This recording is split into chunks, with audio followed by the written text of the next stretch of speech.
Yes, boys, welcome back to the channel. Today, I'll be breaking down UFC Vegas 88, Marcin Tybura taking on Tai Tuivasa in the main event. But before we do that, ladies and gentlemen, we have to recap UFC 299 from a betting perspective. Unbelievable night of fights for us. 24 point something units overall tracked.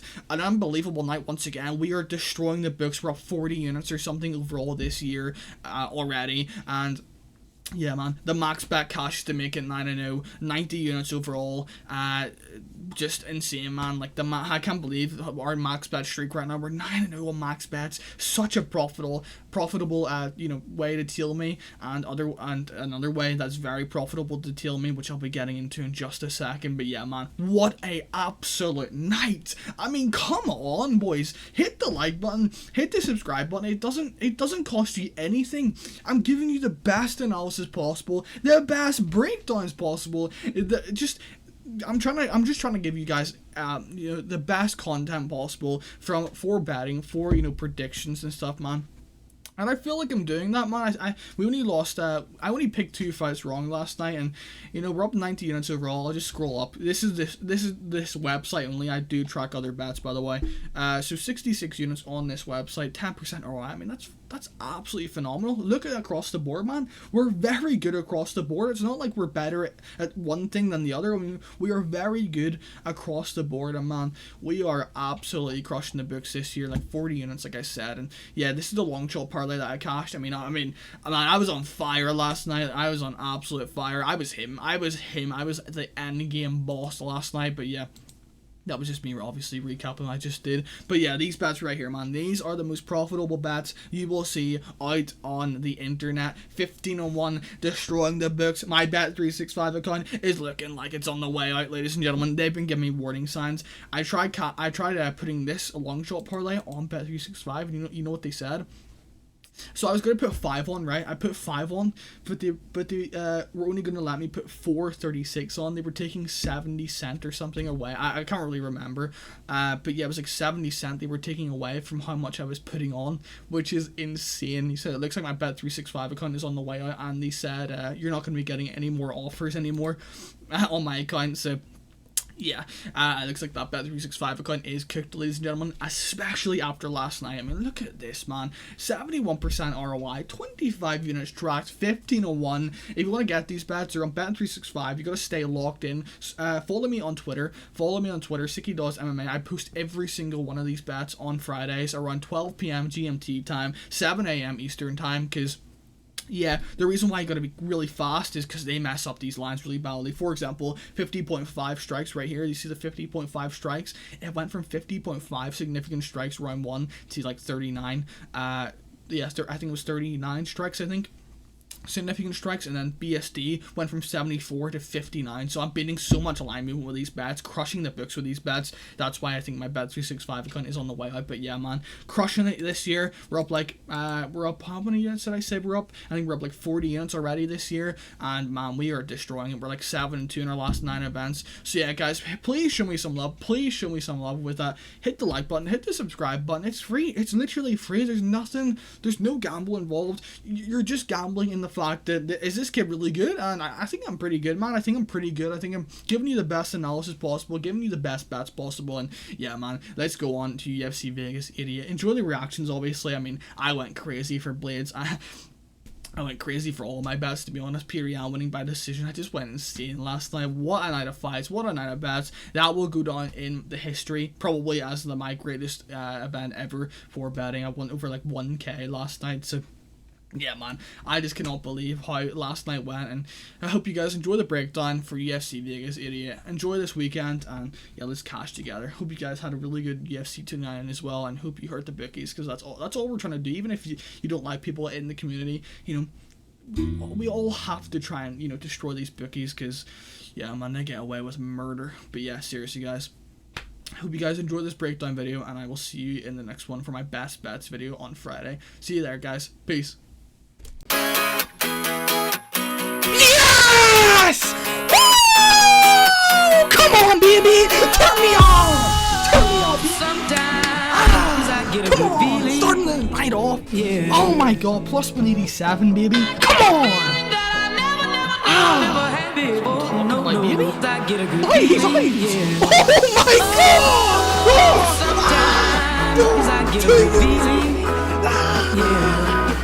Whoa! Is he hurt? He's hurt! He's hurt! He's hurt! He's hurt! He's hurt! He's hurt! That's what I'm talking about! That's what I'm talking about! That's what I'm talking about! Don't join my pits! That's what I'm talking about! Fraud! Fraud! Fraud! That's what I'm talking about! Get off me! Wow! I got a brand new spirit speaking in this tongue. Me! Me! Come on! Get off me! I wanna play back. 90! Boy, plus way back. I got a feeling it's a rap. ASAP. Sometimes I get a good feeling. Yeah. I get a feeling that I never had before. No, I get a good feeling. Yeah. Sometimes I get a good feeling. Yeah.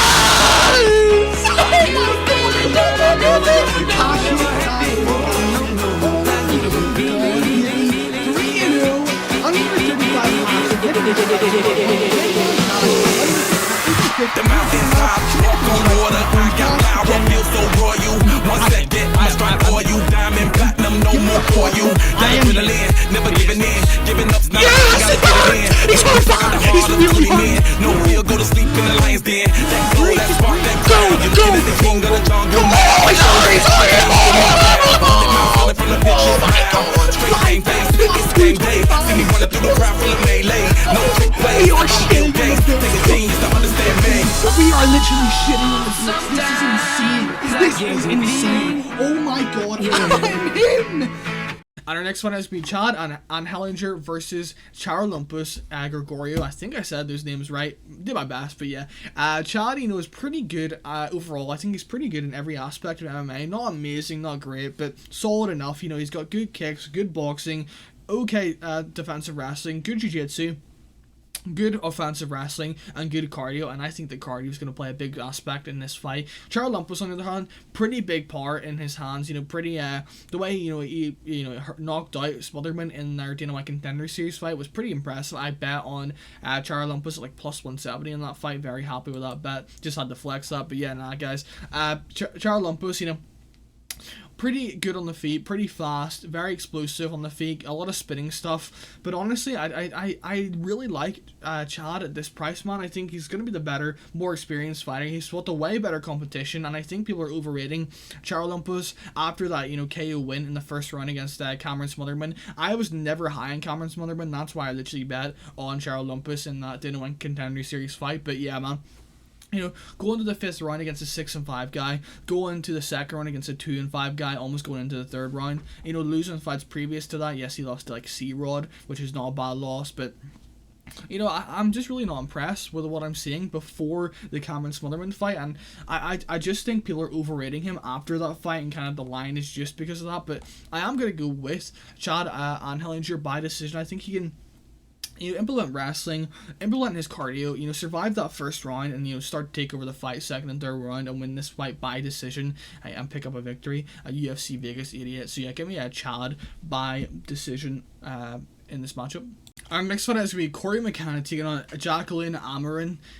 This fight's very interesting, man. I think that Jaqueline will have a major, major, like size advantage in terms of how they're built. I think that she's just bigger in size, not in height, but bigger in size. I mean, look at that 68-inch reach compared to the 58.5 reach of Cory McKenna.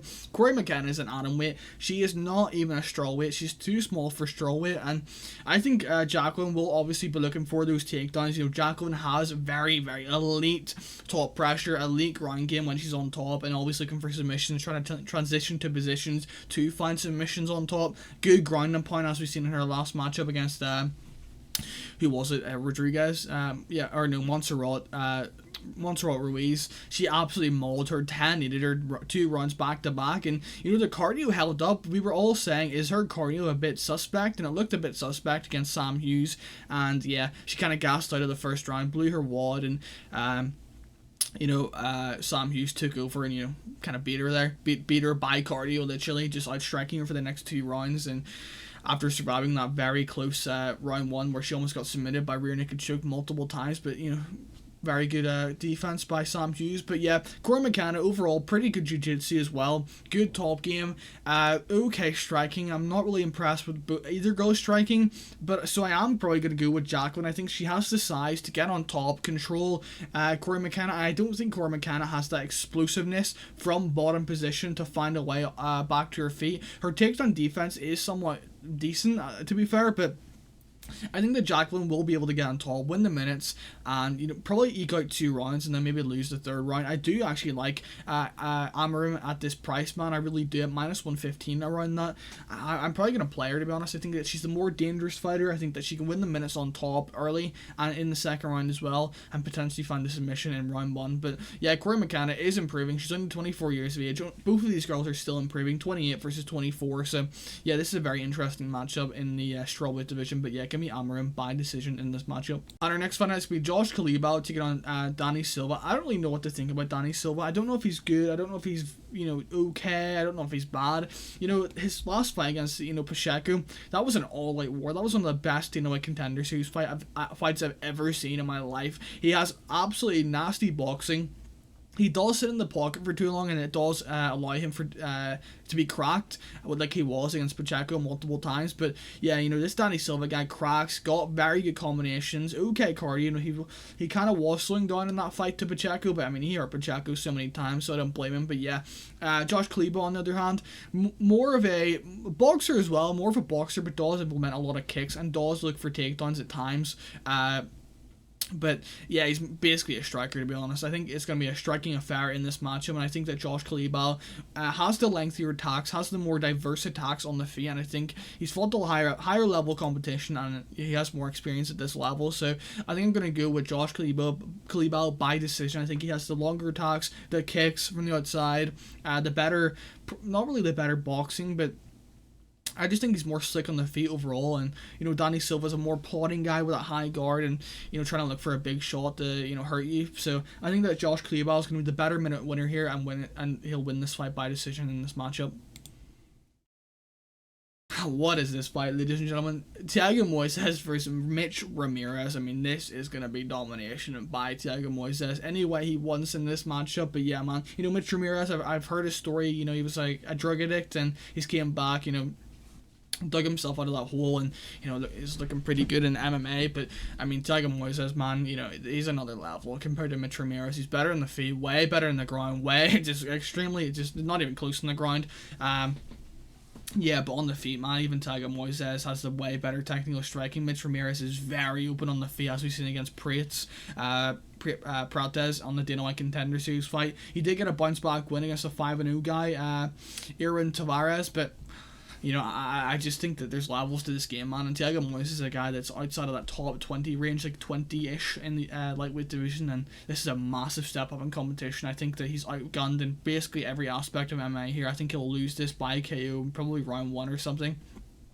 I don't even think Thiago Moisés has to take him down and get the submission victory like he usually has to do to have success. But I think Thiago Moisés has the capabilities of winning this fight any way he wants compared to Mitch Ramirez, in my opinion. Mitch Ramirez, is good, solid boxing, good power, but like I said, man, I think Thiago Moisés has this guy covered in almost every aspect of the sport. So yeah, give me Thiago Moisés by KO round 1. Our next fight is going to be Osbourne taking on Jafel Filho. This is a very interesting fight. Jafel Filho, very good jiu-jitsu, amazing jiu-jitsu, great aggression on the feet, big power on the feet as well, and swings with just no caution whatsoever. I mean, this guy swings pretty big, like he did against, what was the Spanish dude? I forgot his name. Daniel Barres. I mean, that was such a crazy fight while it lasted. He got hurt to the body. It looks like he was on his way out, but then somehow came back and found that win. I just have no idea how he came back. I think there was I'm pretty sure the ref made a mistake, and yeah, Jafel Filho somehow came back and won that matchup. And Yeah, very good jiu-jitsu. Not the best takedowns, but you will look for takedowns when he's on top, man. He's nasty. But yeah, decent enough boxing, decent enough striking. Okay cardio, not the best cardio, but it's solid enough. I mean, he almost submitted Mikhaev in the third round after getting completely mauled and ragdolled the first 2 rounds. So yeah, he does have some very good cardio. And Osbourne, on the other hand, I just don't rate this guy anymore. After that last fight against Asul Amabayev, yes, Asul Amabayev is looking very good in the flyweight division, future prospect for sure, but this dude's cardio, man, it's a 5-minute gas tank this guy has. It's a 5-minute gas tank, and when he's showing adversity, he's on the way out, bro. This guy is on the way out. What I seen from Osbourne against Asul Amabayev, the way he just lost me money in that fight was just so, like, what are you doing, bro? Like, dude's, like, quitting here so hard. And I think that Jafel Filho is going to be in this fight until it ends. Honestly, I think that Jafel Filho is going to be the tougher guy, the more durable guy, the better cardio, the more ways to win this matchup. I think Osbourne is very threatening with his jumping knees, with the crazy stuff he throws, with the long range strikes he'll have in this matchup. I think he has a very big reach advantage. Yes, he does. He has like a 5-inch reach advantage, so he has a big reach advantage in this matchup. But I think that Osbourne's cooked, man. I just don't really like what I'm seeing from him at this stage in his career. Jafel Filho, like I said, is going to be in there. He's a dog, and I do see him finding a takedown and then getting the submission victory against Osbourne, who has been susceptible to submissions in the past. So yeah, give me a Jafel Filho by submission round 2. And our next fight is going to be Josiane Nunes taking on Chelsea Chandler. This fight is just a meme fight. What is this? I mean, this fight is just so stupid, man. But yeah, Josiane Nunes, I mean, she cracks. She hits very hard. A lot of it is just looping stuff, though. It's kind of like a Jessica Andrade, for example. Like, a lot of it's looping. There's no jabs. There's no, setting up, jab, right into right hand, or like a slip off to the side, right, left hook, uppercut. There's nothing like that. It's just boom, boom, boom. It's just coming from the hip, and she does crack for a woman, of course, and she's hurt many women in the UFC so far. But her last performance, I think it kind of showed she needs to move down in weight class, but she's still deciding to fight at 145, a division that isn't even there. But yeah, seriously, I mean, yeah, that fight wasn't really that impressive. She had a tough first round and then came back to win the second and third round, so it was a good adjustment in her fight there. But I'm not really high on either girls. This fight is just terrible, I'll be honest. This fight is just awful. Chelsea Chandler, on the other hand, she will be looking to get this fight to the ground. She'll be looking to get on top, get a takedown against the fence or something, and then look to lay on top, looking for submissions, look for ground and pound. Her ground and pound is pretty good, but overall, man, this fight is just terrible. I think I'm going to go with Josiane Nunes. I think that Josiane Nunes will have the strength advantage to keep this on the feet, and on the feet, man, I think that Chelsea Chandler is terrible. She is so bad at striking, and Josiane Nunes will have the better striking overall. She'll be the more active striking. She'll be racking up the points, racking up the minutes, and yeah, she'll win this fight by decision. I don't think she'll KO over here. I think that Chelsea Chandler is pretty tough, like she showed against Norma Damon in her last matchup when she ran away. But yeah, I think that Josiane Nunes is going to be able to rack up the minutes with just being more active, throwing more on the feet, landing the harder shots on the feet. But yeah, I think the height advantage could cause her problems because, like I said, a lot of it's hooking stuff. So she's going to have to be throwing a lot of overhands in this matchup, like she did against Zyra Fern. So yeah, give me Josiane Nunes. I have no interest in betting this fight. I will never ever bet this fight ever. So yeah, give me Josiane Nunes by decision in this matchup. And our next fight is going to be Mike Davis taking on Natan Levy. Mike Davis, this guy is very good, man. It's a shame this guy's only fought like 3 times in the last 4 years or so. I mean, this guy's very good, man. I think that like Mike Davis, very good hand speed, good leg kicks, very good boxing combinations. I think he's been basically working, started off by being a boxer like when he was younger, so you can kind of tell with his hand speed, with his combinations and such. And yeah, very good kicks. Has a wrestling ability, as we've seen against Vasyl Borshev, where he basically was like, wrestling him, don't blame him, obviously, because Vasyl Borshev is nasty on the feet. But yeah, showed wrestling wrinkles in that matchup, showed up in previous fights also. But Natan Levy, on the other hand, basically a karate type base kicker on the outside. Okay hands, not really the best hands. Does implement some wrestling, but it's not against very good competition, so you can't really take much into that. And Yeah, I think that Natan Levy's fighting a guy that that is just going to be levels above who he's been fighting. In my opinion, Natan Levy's not been fighting the best competition whatsoever in the UFC. And, you know, Mike Davis, man, this guy's a very good prospect. I don't know about any more by him being a prospect with all the injuries he's had and 31 years of age. So maybe not a prospect anymore, but you know, from what we've seen of Mike Davis, he's looked very good, man. I think that Mike Davis has multiple paths to victory in this matchup. I think he'll have the crisper striking, with the boxing, he'll have the speed advantage in my opinion. Natan Levy will have the kicking advantage from the outside with that karate type style, but I think that Mike Davis will have a grappling edge, striking edge, and just better in every aspect of MMA. So I'm going to go with Mike Davis by decision in this matchup. I think he has the better cardio as well. So yeah, I like him by decision in this matchup. On our next fight is going to be Gerald Meerschaert taking on Bryan Barberena. Trusting Gerald Meerschaert at chalk money is never a good idea, and he's like minus 188 in this matchup, and I do think he wins, obviously. I think he's going to have the size advantage, he'll have the grappling advantage, he'll have the wrestling advantage, even though his wrestling isn't that good, but Bryan Barberena's takedown defense is nowhere to be seen. But yeah, I think Gerald Meerschaert will be able to get on top in this matchup. He'll have the better grappling, probably find a submission by like, arm triangle or something. But Bryan Barberena is very tough, man. This guy is very tough, very, good, not very good striking, but good striking. Good brawler, very tough, hard to put away, hard to, hard to hurt, hard to, find a finish on this guy, by KO, but by submission.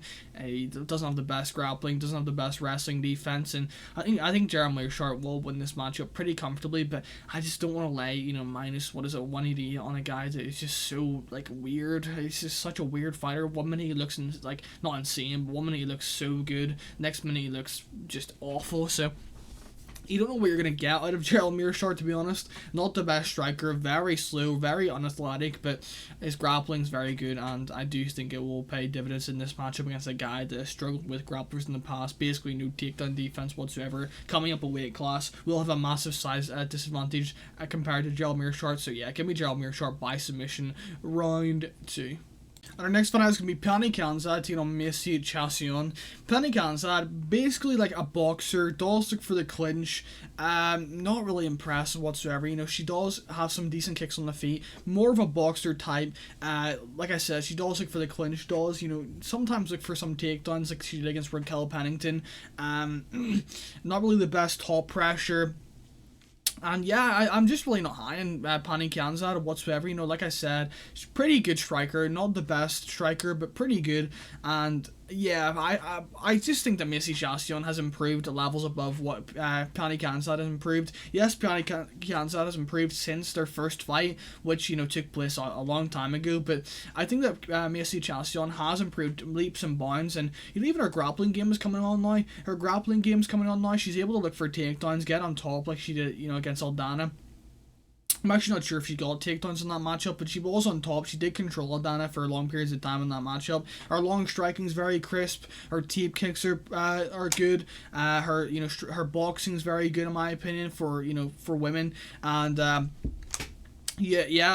just like her in this matchup with the range control that she'll have. She'll be the bigger woman. She'll be the longer woman. She will have the length from range advantage in this matchup, and I think that she has more tools in her arsenal to win this matchup. I think she has the better minute winning ability. I think she has the more the better path of more path to victories in terms of if she can win this fight by taking it to ground, win it by being on the feet, and I think that she can find a finish in this matchup. But I am going to go with a decision. I think that Pannie Kianzad has improved, but I think that Macy Chiasson has improved even more with her grappling and wrestling especially. So yeah, give me Macy Chiasson by decision in this matchup. Our next fight is going to be an absolute banger in the featherweight division. Christian Rodriguez taking on Isaac Dulgarian. This is probably one of my favorite fights on this card, man. I think that this is probably the most high-level fight on this card for sure, and yeah, both of these guys have a lot of momentum coming into this matchup. C-Rod, missed weight by 5 pounds his last fight. I was on MSP in that matchup. I was pretty mad at C-Rod, just an unfair weight bully advantage in that matchup. But yeah, very good cardio this guy has, very good boxing, very well rounded, good jiu-jitsu, good takedown defense, good scrambles when he is taken down, will never accept bottom position like he showed against, who was it? I think it was Jonathan Pearson, his UFC debut? Yeah, it was. And then it was Raul Ruiz Jr. He never accepted the bottom position, always tried to work up back to his feet, and yeah, very good cardio, man. Very good, very tough.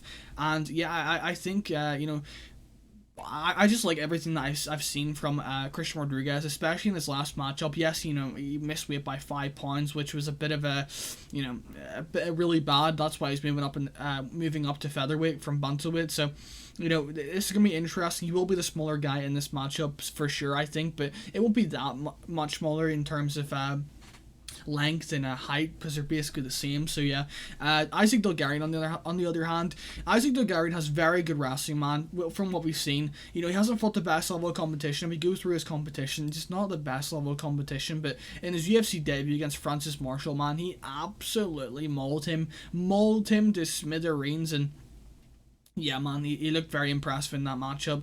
But he's never been out of round one.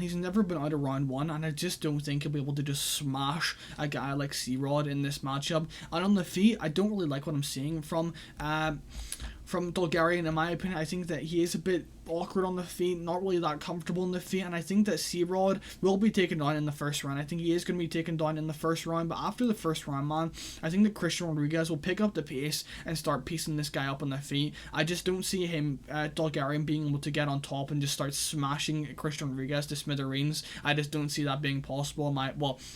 It is possible, but I just don't see that being a very high clip for this matchup. And I do like Christian Rodriguez by decision in this matchup. And I love him as an underdog. Probably I'll be playing him and I'll be betting him quite large in this matchup. I really do like him in this fight. I think that there's many question marks about Isaac Dulgarian, and I really like I like what I've seen from Christian Rodriguez to win this matchup by decision. So yeah, give me a Christian Rodriguez by decision in this matchup. And our next fight is going to be Kenny Nzechukwu taking on Ovens St. Preux. Gonna keep this very quick, man. I mean, Kenny Nzechukwu has good wrestling, good striking, not the best striking defense, not the best chin, but I feel like he should win this fight all day, man. Ovens St. Preux's on the way out, man. I mean, how old is this guy? Almost 41, coming up against a guy that's in his prime. Yes, he just got KO'd by Dustin Jacoby, and I actually bet Dustin Jacoby in that matchup.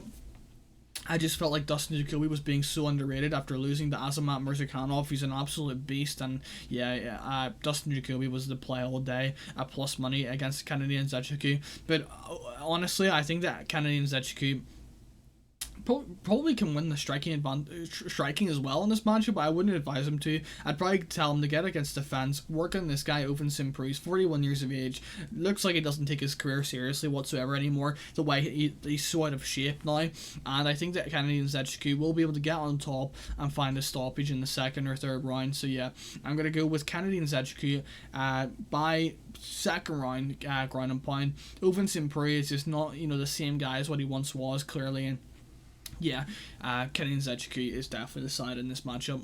And our next fight is going to be an absolute banger. I mean, this fight's going to be very interesting. Bryan Battle taking on Angelusa in the welterweight division. Bryan Battle's looked very impressive in his last two fights. Yes, he moved on against Renat Fakretinov and got controlled and kind of mauled in that matchup. But ever since that fight, he's made his way into the 170-pound division. He's understanding his body now and understanding how hard he has to push. And yeah, he's looking very good. AJ Fletcher, yes, he lost the first round, but, got hurt at the end of the first round. But second round, he came out, looked very good, very fresh, and yeah, very good recovery from Bryan Battle. Very tough. Overall, pretty good in every aspect of them. I wouldn't say his defensive wrestling is very good, which will be tested in this matchup against Angelusa, who will be hunting the takedowns constantly, trying to get this guy to the ground, and that could be a factor in this matchup with Bryan Battle. But I think that Bryan Battle has good submissions off his back, and I think that Angelusa is open for submissions. Does have some good submission defense, but he does put his head in pretty bad positions for ninja chokes, for the slick chokes on the mat. So I could see Bryan Battle, cinching up like a ninja choke in this matchup if Angelusa starts to slow down in the second and third round, second or third round. After really not being able to control him for long periods of time, having to hunt for takedowns constantly, and Bryan Battle's getting back up, and I could see that being a factor in this matchup. I'm gonna go Bryan Battle by submission round 2. I think he has the better better striking in this matchup. I could see him winning this by decision. I think he has the lengthier striking. I do think Angelusa is very tough though. Solid cardio. He did slow down in his last matchup against Reese McKee, but he showed very he was very durable late on, able to survive that late onslaught by Reese McKee in their matchup. But I do think Bryan Battle is going to be the better striker. The more dangerous fighter for sure in this matchup. I think he can win by KO, and I think he can win by submission, and I think he can win by decision. So I just like that the more pass that he has in this matchup. So yeah, give me Bryan Battle by submission round 2. And our next fight, the main event of the evening, Tai Tuivasa versus Marcin Tybura. Tai Tuivasa, man, I mean, this guy does not take his career seriously at all anymore. I mean, ever since he lost to Gan, like, I could tell Tai Tuivasa was taking his career so much more seriously on that win streak he was having. It looked like he was training more on his Instagram. Looked like he wasn't in as bad of shape. Yes, I mean, he's in awful shape, but, like, in the Volkov fight, man, he looked really, really out of shape. Like, he had more sag on him than usual. And I think this guy's mentality is not in MMA anymore. He's not fully committed to the sport, while Marcin Tybura is fully committed to the sport. Yes, he's not in the best shape either, but, against Tom Osbourne, he came in better shape, got smoked, wasn't really surprising whatsoever. But, Marcin Tybura, pretty well-rounded fighter, good kicking, good on the outside, pretty tough, not the best chin, but pretty tough overall. Decent enough recovery, and I do like his minute winning ability in this fight for sure, compared to Tai Tuivasa, who does slow down and does get taken down, which I could see being a big factor in this matchup. Tai Tuivasa, one of the best brawlers in that heavyweight division at the minute, with Derek Lewis on the decline, and he obviously knocked out Derek Lewis with a nasty I think it was a nasty elbow, I'm pretty sure, off the break from the clinch. So yeah, Tai Tuivasa, very powerful on the feet, not the best takedown defense, very good leg kicks, and that's really all he has. He swings for the fences, hooks, massive hooks, does throw a jab at times, but usually it's all coming from it's hooks really.